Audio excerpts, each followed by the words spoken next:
Hey there, Ride the Car Guy here, and today we finally get to start tearing into our VK56. And I say finally because there's a lot of work to get the engine to this point, right? Namely, out of the actual truck. And so if you want to go check those videos out, I made a playlist for you so you can check out the upper right-hand corner of the screen for all of those videos leading up to this point. As you can see, the engine is sitting on some wooden blocks, and I currently have it supported by an I-beam clamp and basically just clamping it to make sure it doesn't topple over left or right. So the first order of the day is to get this thing up and put on an engine stand so we can start safely working on it. Now I bought this engine stand used on Craigslist to try to save some money. Got it for just 40 bucks, and turns out I didn't end up saving money, but that's a whole nother story.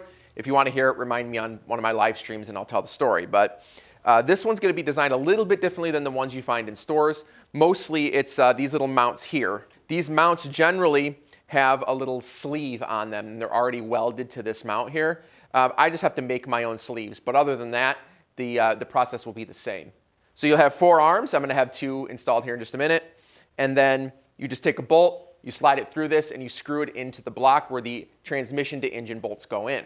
The main difficulty that comes with this is just making sure you have the properly sized bolt. So I'm going to show you how I got to the bolt size that I did. To find the length of the bolt we need, we're going to start by finding the depth of the thread in the block. We can do that pretty easily by taking one of our original bolts and threading it in until it stops. All right, then I'm going to take a piece of tape and I'm going to tape the bolt right up against the block. And then just back it out. Then, since this is all metric, I'm going to measure this in centimeters, and I just measure from the bottom of the tape to the end of the bolt. And we get right around 3 centimeters or 30 millimeters. Next, you want to measure your mount. Now, I'm just going to take one of my 4 arms, and normally these have a little sleeve on them, but I had to go make my own since mine didn't come with any. I just took some really beefy 1/2-inch conduit, cut it down to size, and then just, cleaned up the edges. That's going to allow me to keep the engine this far away, of course, when it's on the mount. So I'm going to grab my ruler and measure this out. I have just about 7 centimeters or 70 millimeters. So combine those 2 numbers, and you end up with, of course, an even 100. So that's what I bought. I went and bought a 10 centimeter or 100 millimeter bolt. So when it's all installed, it's going to look something like this. This here represents this mount. The blue represents the sleeve I created. And then, of course, the threads are going to be in the engine. So let's combine all these things and get this mounted. I went ahead and took the mount off of the engine stand because it's going to be a heck of a lot easier to move this around than it is to move this around. So I have my bolts, my spacers, and, well, I have a couple washers, but that's a separate story. So we're going to grab our first one, slide the bolt through. I'm just going to start on the top left, doesn't really matter.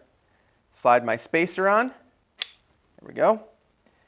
And then we're going to thread this in by hand as much as we can. Got it most of the way here.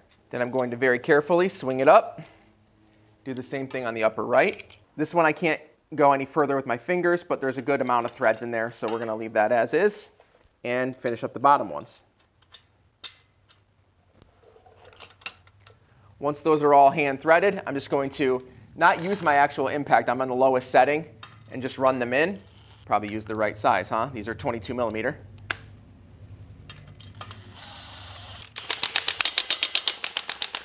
So we have everything mounted here. I'm going to tighten these down, the other side of the mount.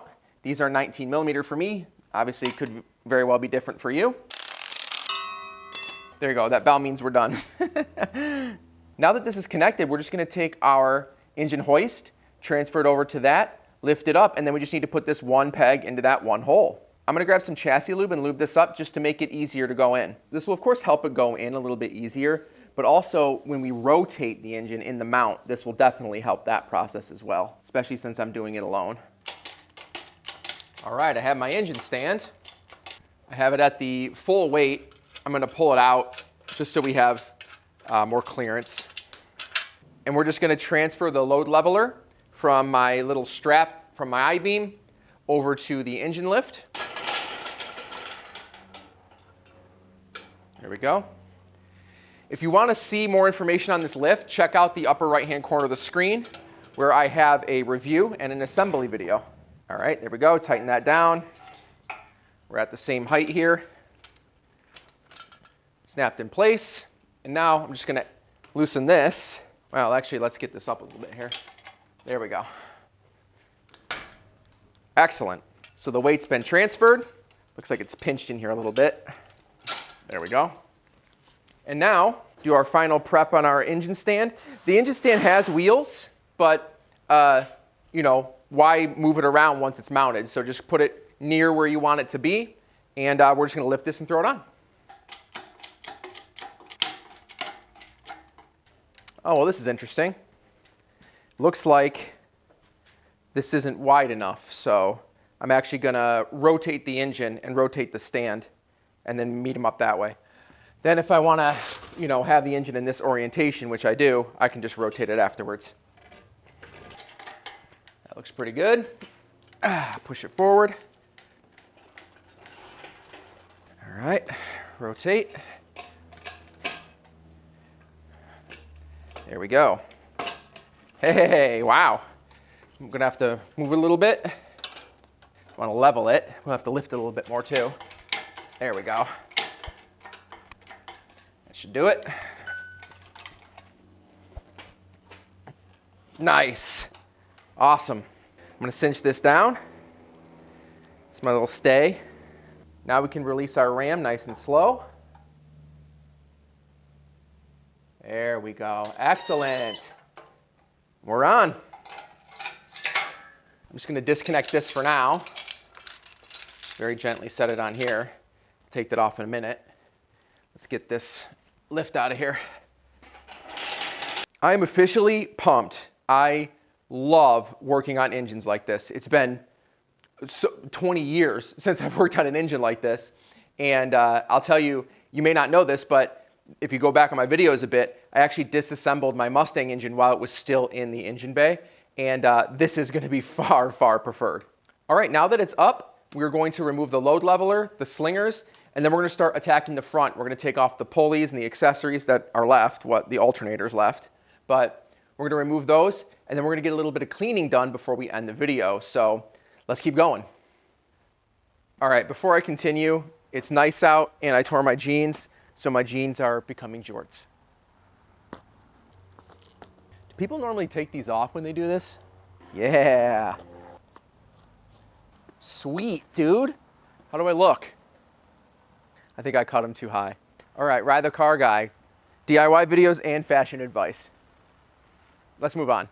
All right, we're back inside. I'm feeling fresh, and we're ready to tear into this engine. Now, this is where organization becomes increasingly important. Now, up to this point, a lot of the stuff we were able to take off, we were just able to kind of put the bolt back in or put the nut back on, and that's an easy way to organize it. However, once we're starting to get to this point, we're taking off a bunch of different stuff, we're going to really want to make sure that our organization gets kicked up a notch. And for most of this stuff, I'm going to use the bag and tag method, which is literally taking a baggie, writing what the bolts are for, and putting them in the bag. Like this. These are obvious bolts, but trans to engine, and I have all my trans to engine bolts, just like that. And we can continue to do that for pretty much everything that we take off, except for maybe some things that are a little too big. Or you can just get bigger bags. I'm probably going to start by removing all of the random little brackets. So these little brackets here. And the way that I'm going to handle this, at least in the way of figuring out where they all go, is I'm just taking another round of pictures. So the pictures in this state, the engine being as it is, I'm going to go around and take as many photos as I can to kind of get every conceivable angle. Because I'm not going to remember that this little bracket went here or that this little bracket went here. So I'm going to take photos, and then when I take the bolts off, I'm just going to tape them to the bracket and put them all in one bag. So start by doing that. Just make your rounds around the engine, pull off all the little brackets, and then we'll move forward on the front.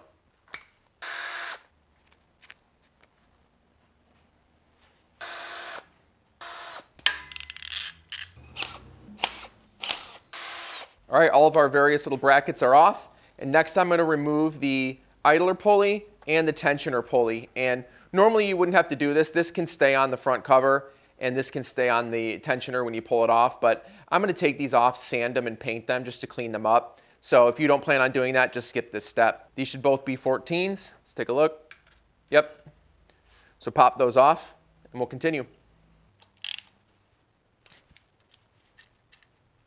Gonna have a bit of an issue doing this, right? We'll have to put a screwdriver or something in here to stop it. Jam it up, there we go.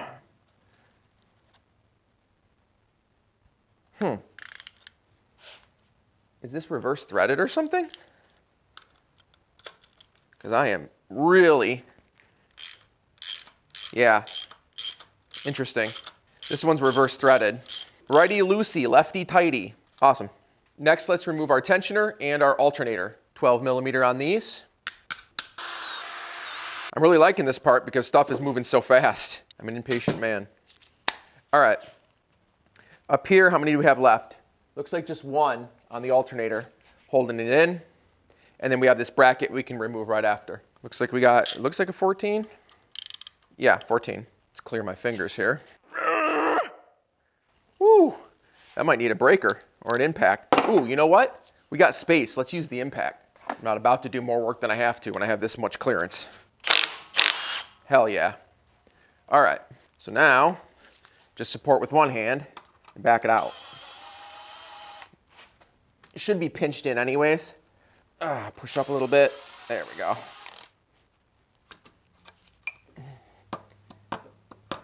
Awesome. That bolt we just pulled off actually threads back into the alternator, so I just threaded it in. And on this we have, looks like more 14s. Let's double check. Yep, 1, 2, and yep, 3. So 1 here, another 2 on the bottom.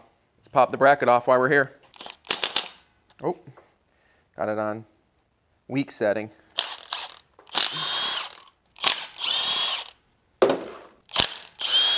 Nice. That's a nice looking part, huh? I was gonna tackle the crank pulley before we continued, but I realized my pulley puller that I have is the standard claw type, which is not gonna work for this.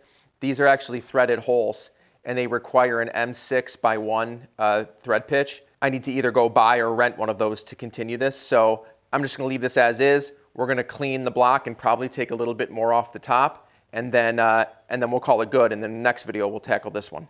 All right, for cleaning, we have a lot of work ahead of us. If you follow the channel, then you know that this had very severe valve cover leaks. And so it had oil coming down both sides. And of course, we have something going on here. This looks like our front timing cover has a pretty serious leak as well. And so we are going to clean this all up first. So we still have our holes plugged. We have our valve cover still on, our coil packs, water pump, all that's still on because I want to be able to kind of spray things and not worry about getting stuff everywhere. I'm going to start by getting some plastic scrapers and getting the real thick gunk off. As you know, this is going to be a sand and oil combination mix on mine, so I want to scrape as much as I can off, and then we're going to grab some chemicals to spray on here, and then hopefully we'll get it pretty clean before we continue. Up top, we have a lot of loose sand or dry sand, so I'm going to just grab a shop vac and a brush to agitate that.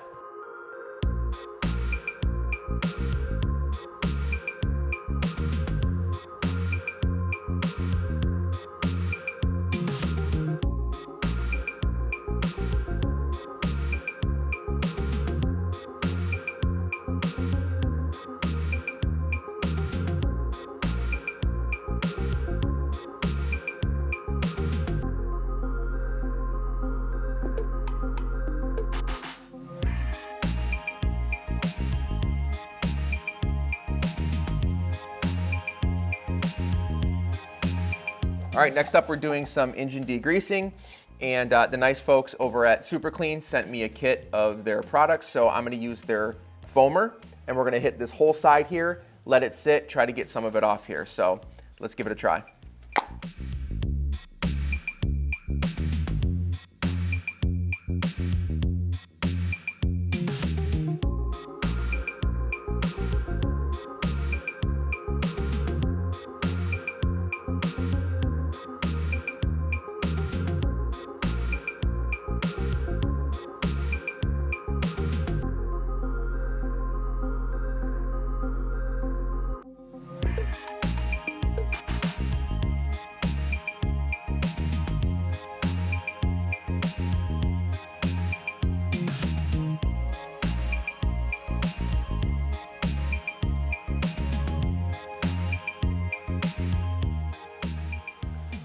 All right, I'm gonna spare you guys the rest of this. We'll just time lapse it, but I'm gonna go around, continue this around the entire engine.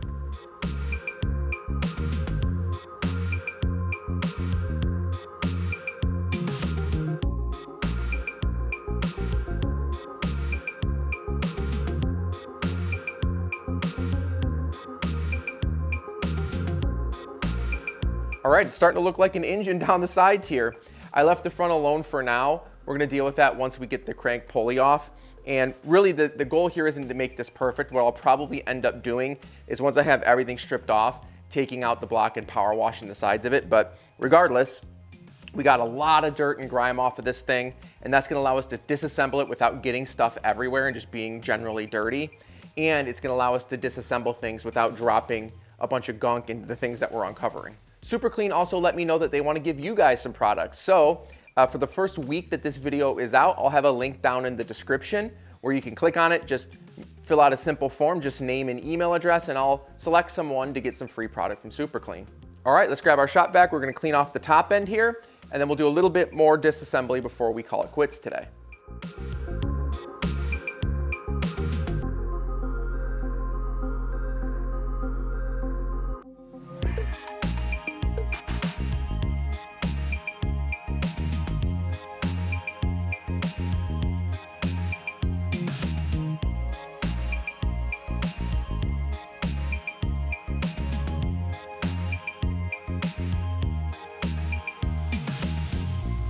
You know, for the first year after I get this thing rebuilt and running, I probably won't even take the Titan on a dirt road. Regardless, we're gonna continue tearing down the top end here. We'll take off the valve covers. We of course have to take our coil packs off first. We'll leave the spark plugs in. Yeah, we'll leave the spark plugs in for now and just continue to chip away at some of this stuff. So coil packs on both sides, valve covers on both sides. Let's go. These are not specific to the cylinder, so you can just remove these, just set them aside somewhere safe, and then put all the bolts into one bag and just label it coil pack. Now with the valve covers, you want to remove and of course reinstall the bolts in a particular order. Now we have two banks. We have the A bank and the B bank, and you want to remove them in this order. And once we finally get to the stage of reassembling it, and I'll likely do this on camera, but you want to reassemble them in this order. So let's remove those bolts and see what we got going on in here.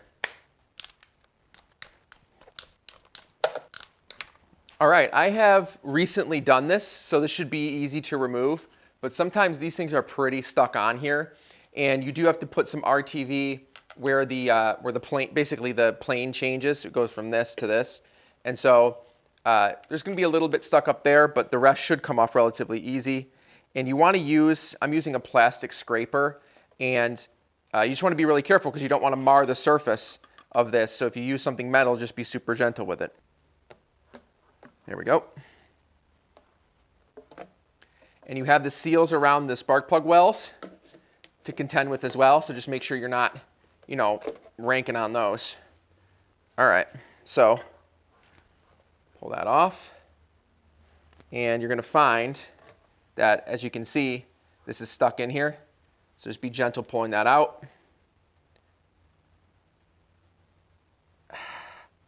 There we go. Perfect.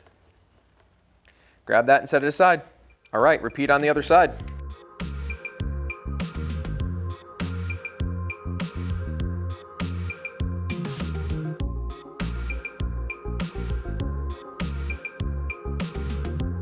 I want to wrap up today's video by removing the thermostat housing and the water pump. But before we do that, if you remember all the way back to video 1 when we were emptying all the coolant out, I said, I'm not going to empty the block of coolant yet. I'm going to wait until it's up on the stand. Well, here it is. It's up on the stand, and we're just going to empty the block. So 2 quick things. We have to remove 1 plug from the right-hand bank, and then we have to remove the hose from the bottom of the oil cooler, and that should drain almost all of the coolant.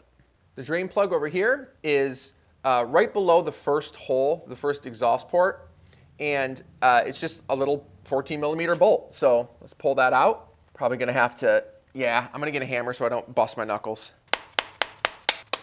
All right, of course I have a pan below, to catch any fluid. Let's hope it doesn't come out like crazy fast. Ah! Yep, sure did. Well, I'll just hold it with my hand. Go figure, you know? That's my style. Damn, that's a lot of coolant. Ah!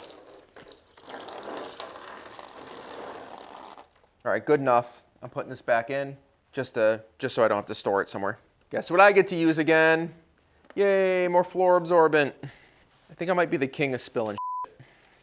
All right, last thing we need to remove is one of these hoses off the bottom of the oil cooler here. I'll grab the one on the right. It has more hose to deal with. Let's see how much comes out of this. There it goes.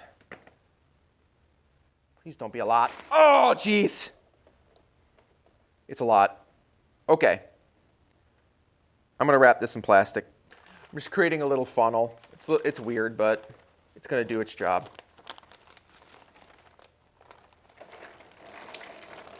There.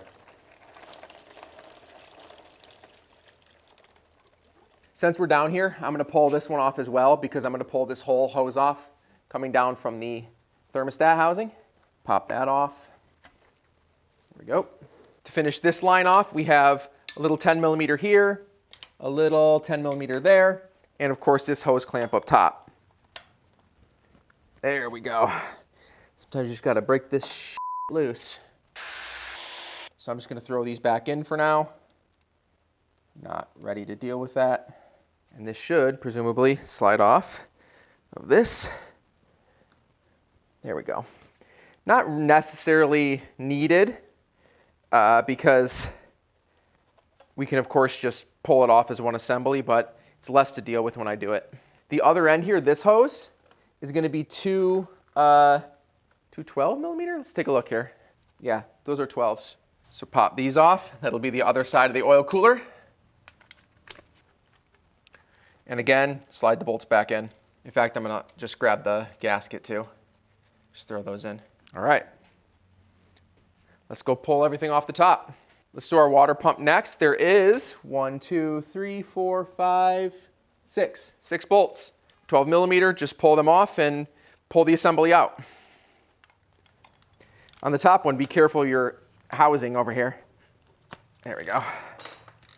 Last one, just support it.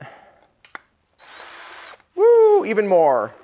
Yay, more coolant. There we go. Jeepers creepers. It is an absolute joy to see something that clean on this engine. It's really nice, actually.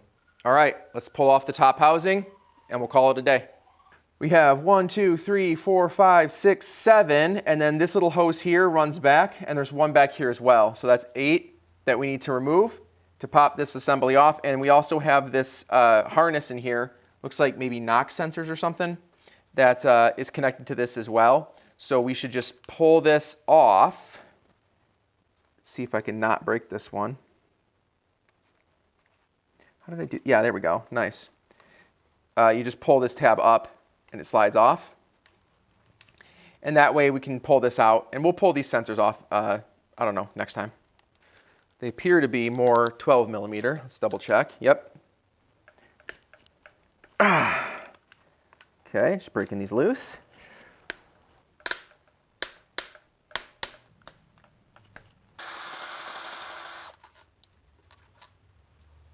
And now, yeah, that's nice and loose. So I'm gonna grab the last bolt back here and we'll pull this off.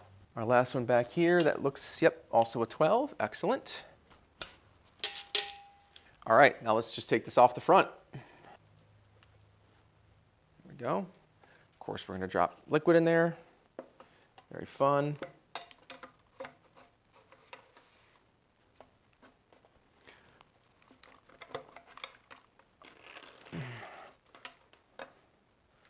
It's free. All right, we have a little gasket here. We'll pull that up and just put that in the bag with the bolts. We're gonna buy all new ones anyways, but I just don't want them floating around. Since we're at it, I'm just gonna bust out these other two back here. It's another passageway. I just want it out of the way. and I'm just going to include it in the thermostat housing bag, you know, in the organization.